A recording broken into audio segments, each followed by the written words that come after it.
Hey, what's going on everybody? It's Patrick Deng here. Now in this video, I'm gonna give you my top 4 reasons for why you should be starting a career in tech sales. Now, as we all know, tech is a booming industry and actually one of the fastest growing industries in the world right now. And best of all, you actually don't need any sales experience or tech experience to get started. In this video, like I said before, I'm gonna give you the inside scoop on why you should get started in tech sales and how it can completely transform your life. If you are ready for this video, make sure to give it a like, subscribe, and turn on notifications, and let's go ahead and jump in. Now, the first reason for why I think you should probably consider a career in technology, specifically tech sales, is because technology is one of the fastest growing industries in the world.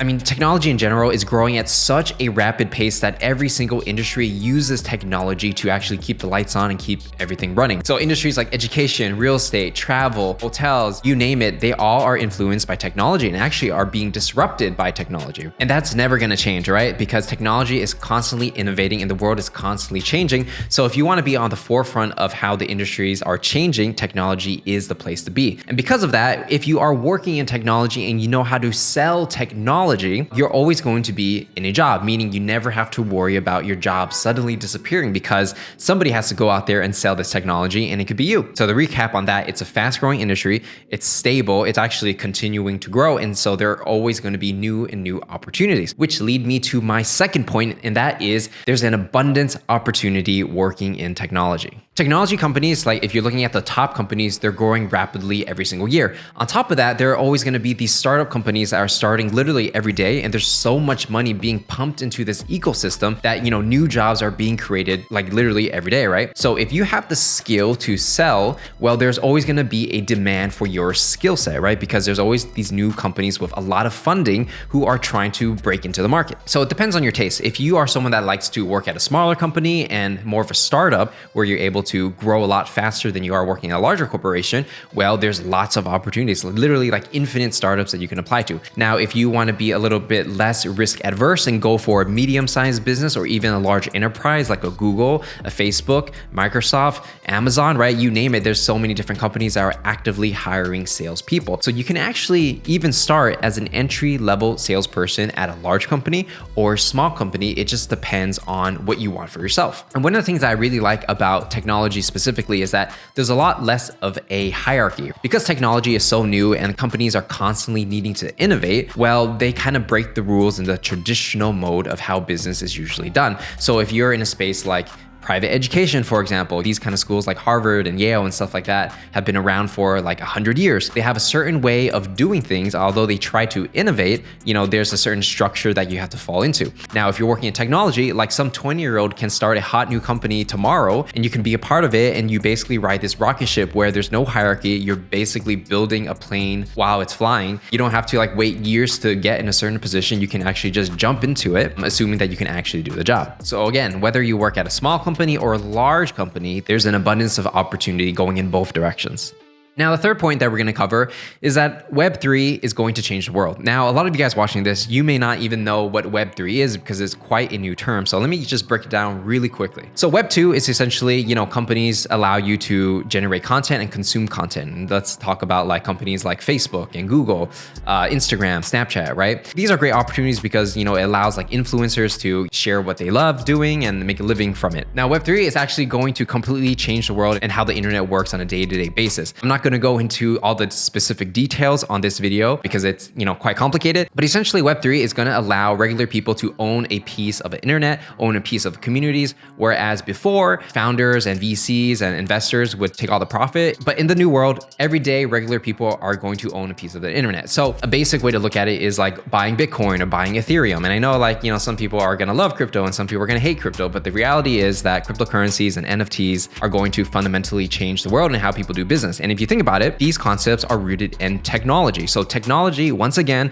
is going to disrupt every single industry, from how movies are being funded and created, video games, real estate, basically any type of business is going to be disrupted by Web3 and NFTs and crypto. So if you kind of are in the forefront of this and you are selling the technology to make this all happen, well, you're kind of riding that innovation wave and you're going to be ahead of the curve. And also because of Web3, not only do the founders and investors become wealthy if they choose the right projects, but also individual contributors like employees, salespeople can also get wealthy as well. So definitely look into what Web3 is. If you want me to cover more about what Web3 is all about, let me know in the comments and I'll be happy to do that. But for now, let's keep it basic and yeah, let's move on to the next point.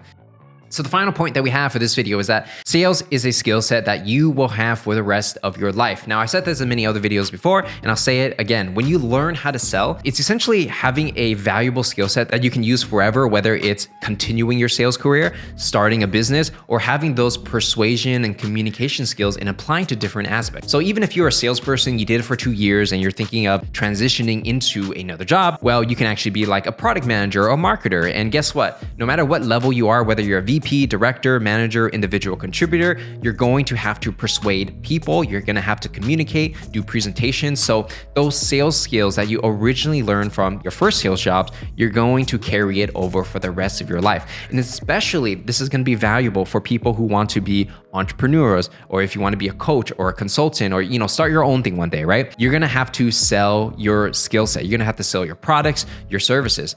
And if you can't really sell anything, well, you don't really have a business, right? Because the act of selling is really just convincing someone to give you money to pay for a product and service. This is why it's like when you have that skill, you can literally use it forever. And on top of that, when you learn how to sell, you also learn how to negotiate. So when you are negotiating a house or your rent or a car, or even dealing with your significant other, right? These are all communication skills that you can use forever. So don't think that like you join sales, you do it for a while, then you just completely move to a different career if you don't like it. Know that your skills that you learn in sales will compound over time and you continue to get better. And then it's going to make everything you do in the future much more easier. Don't think of sales as the end all be all. You don't have to be a sales rep for the rest of your life. You can start as a sales rep, go into a closing role, for example, then you can become a manager, maybe a director, maybe you want to take a left turn and become a marketer, but you understand the fundamentals of how humans tick. Many different directions you can do once you get that entry into sales. So that's why I recommend, if you don't have any skill sets, maybe you don't have a high pedigree background, well, people are always looking for salespeople, and you can get your foot in the door that way and then decide which direction you want to go, whether it's